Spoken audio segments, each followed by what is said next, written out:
Senator Godfrey Oshoti.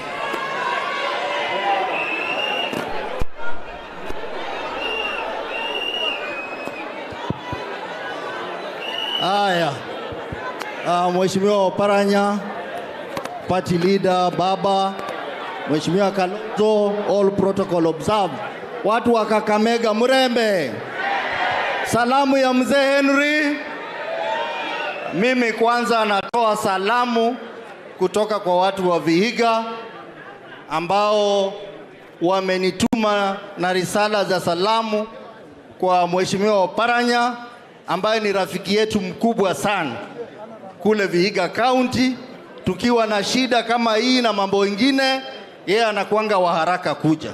Kwa hivyo pole sana Mheshimiwa Oparanya and your family. Nimeona wenzangu wanaongea siasa.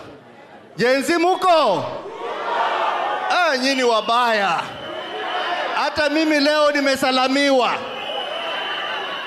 Nilikuwa nimeenda kule Vihiga kabla sijakuja hapa, mahali ambayo inaitwa Goibei, kwa mpaka ya Nandi na Vihiga. Na mimi nikasema tu Zakayo ameshuka.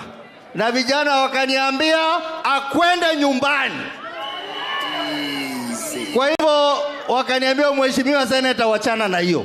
Zakayo aende wapi? Na mimi nataka kuungana. And I want to speak my mind.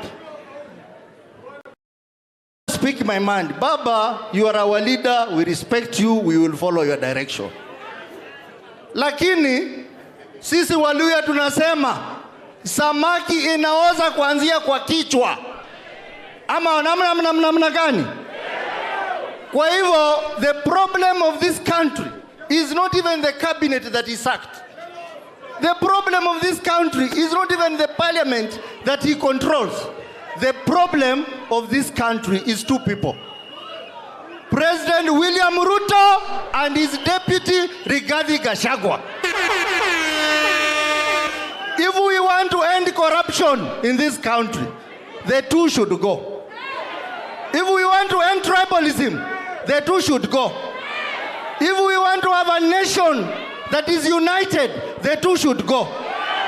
Kwa hivyo mimi naungana na wale ambao wanasema kwamba the solution to this country where we are is Ruto and his deputy to go home. They pack and go. Number 2, kwa mambo ya dialogue, Baba, sisi tunajua dialogue is a good thing. And me, I support it. But we cannot dialogue with someone who has blood on his hands. We have our 200 and something people who are killed kwa ile maandamano ya kwanza. Alafu hii ya juzi pia. We have so many who are missing.